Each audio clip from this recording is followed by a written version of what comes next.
hello everyone खुलुमबाय नोंथांमोनखौ आंनि चेनेलाव आरो फिन खेबसेबो बरायहरनाय थाबाय आसा खालामो नोंथांमोना गासिबो मोजाङै दङ आरो आंबो मोजाङै दं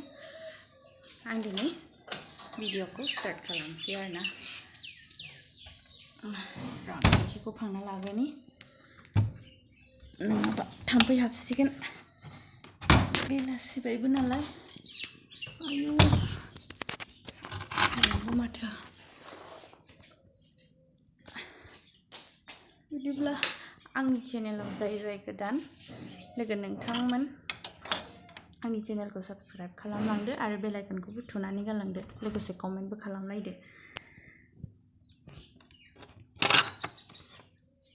लाइकबो खालामलायदो आरोना थ' बिदिब्ला आं भिडिअखौ स्टार्ट खालामसै आंनि भिडिअआनो जाहैबाय दिनै रेसिपि आं बांसिन रेसिपिखौनो होखायो आरोना आरो दिनै गोदान रेसिपि लानानै फैलायबाय बिदिब्ला भिडिअखौ नायलांबाय थादो लोगोफोर थादो बिदिब्ला गेब्लेयाखै मोजाङै जादों स्र' स्र'नो बेदरखौ गोदाना लाखाबाय नै लोगोफोर जोंहा दाउखौ दिनै बेजों जागोन आरोना बेयो मा अलदरजों दाउजों जागोन आरो जावना दोनखाबाय अब्लाबो आं दिन्थिबाय आरो नै बेयो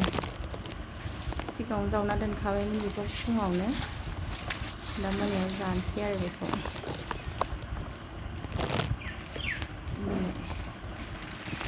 आं आखाइयाव प्लास्टिक गानना लाखाबाय नङाबा मानगोन ना बेनिफ्राय आं नै बिगुरखौबो जिरना लाखाबाय आरो दा हानोसै हायानो दं मैगं दैखौ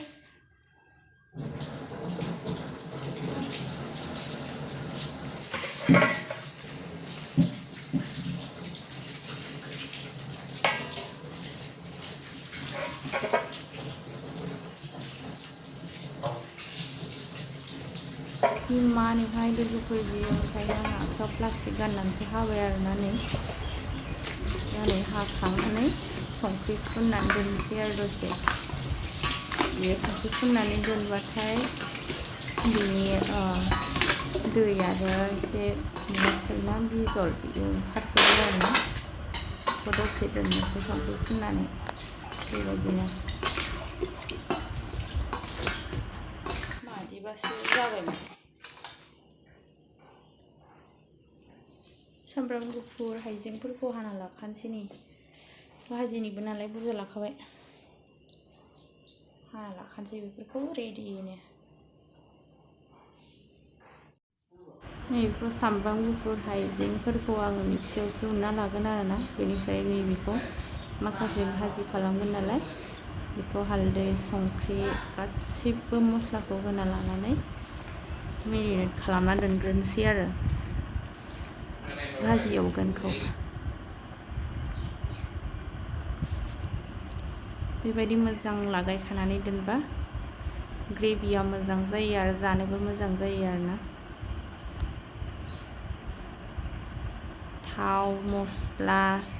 सामब्राम गुफुर हाइजें गासिबो होखाजोब्बाय आं बेयाव सामब्राम गोजाबो बेनिफ्राय आं बेखौ दसे 1 घन्टासो खोबनानै दोननोसै आरो अब्लाना मोजां जायो जाबाय बियो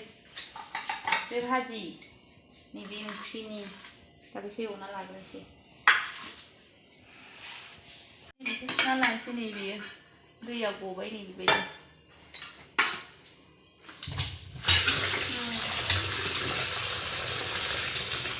बेखौ आखाइजों दांला आं नै बेजोंसो बोखांसै आरो खोस्लिजों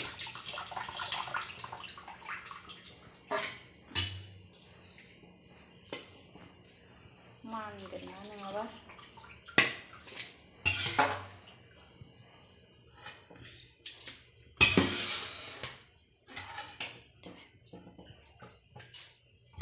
सुखांबाय दा आं फारसेथिं नै सारायाव दुंखाबायमोन नालाय बेयाव बेदरखौ एवना लाग्रोनोसै सामब्रामखौ होबाय आङो बेदराव आङो नै संख्रि जेसेबां नांगौ एसेबांखौ होना लाबाय आरो हालदै होनोसै आरोना हालदै एसे दा फारसेथिं नै अलदरखौ थाव होआलासिनो सारायखौ गुदुं खालामनानै बेयावनो गोरानै एवना लाग्रोनोसै आरो बे अलदरनि दैखौ फोराननानै लाजोबग्रोगोन बेबायदिनो एवनानै गोरानै एवनानै बेलथाय बेलथाय होबाय थानांगौ नों नङाबा मानो देहाय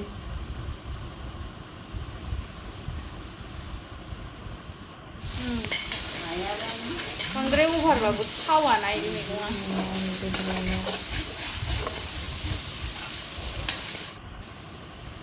देलाय जाहांबाय अलदर एवनाया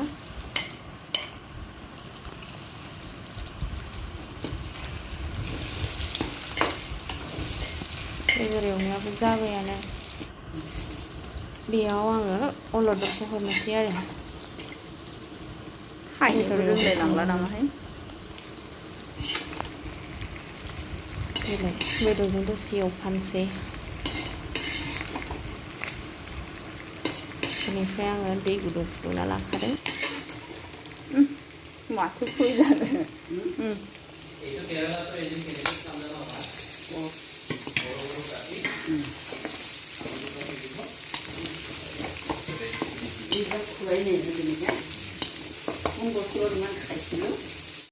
फारसेथिं आङो नै बेदर भाजि एवनो थाखाय साराय जानना लाबाय नै आं दहाय बेदर मेरिनेट खालामना दोननाया आं मिक्सियाव दै होबायबो दै होनायखौ दिन्थिदिया आङो दै गुदुं होदों आरोना आं ओंख्रियाव सामब्रामखौ आं थाव बारा होदिया बेयावनो लागायजोबखानायखाय नै आं बेदरखौ होबाय दङ बेबायदिनो आं बे बेदरखौ दसे गोबावनो खोबहाब एवबाय थागोन आरोना अरखौ मिडियामाव दोननानै अब्लासो मस्ला सामब्रामफ्रा मोजाङै मोनो आरोना जानोबो गोथाव जायो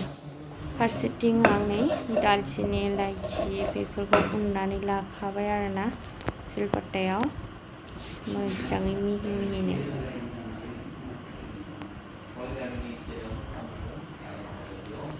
जाबाय आंना नै एवनायाबो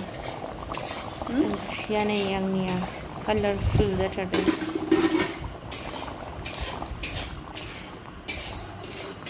नांगौ जायाखै दसे नांबावगौ नै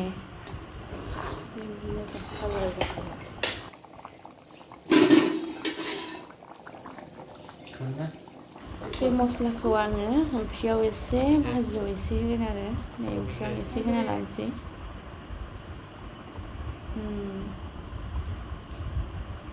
फारसेथिं नै भाजियाव होबाय भाजिया जा मोजां जाखादों ना नायनो बियो जानो जि गोथाव जाखासिगोन बियो अरखौ फिसा होनानै खोबहाब एवनांगौहाय जि गोथाव जाखायो बेबायदि एवबा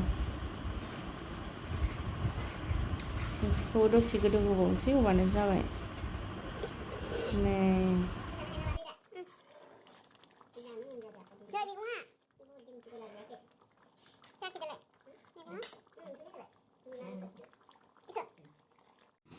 जाबायहाय नै लोगोफोर आंनि ओंख्रिया अलदरजों दाउ बेदरा गोथाव नुखाबाय दा आङो बेखौ टेस्ट खालामना नायनोसै नै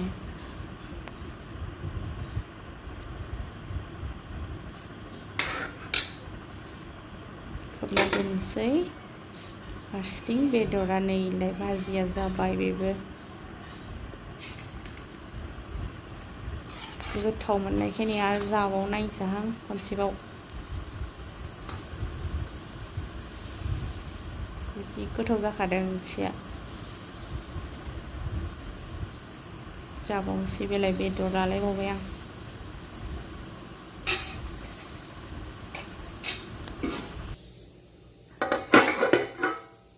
सारायनिफ्राय बोस्लायजोबना दोनबाय आरो नै भाजिखौबो अलदरजों बयलार बेदर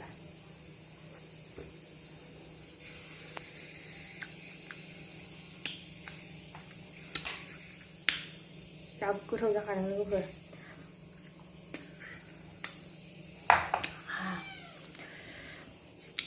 बिदिब्ला लोगोफोर आंनि भिडिअखौ जोबजासे नायनायनि थाखाय गोजोननाय थाबाय दिनैनि भिडिअआ एसेनोसैमोन बिदिब्ला आरो खेबसेबाव होनबावनोसै आं जायफ्रा आंनि चेनेलाव गोदान नोंथांमोना आंनि चेनेलखौ साबस्क्राइब खालामलांदो आरो बेल आइकनखौ थुना गालांदो लोगोसे कमेन्टबो खालामदो बिदिब्ला आं भिडिअखौ एसेयावनो दोनथ'नोसै बिदिब्ला बाय बाय गोजोन्थों थेंक इउ फर वाचिं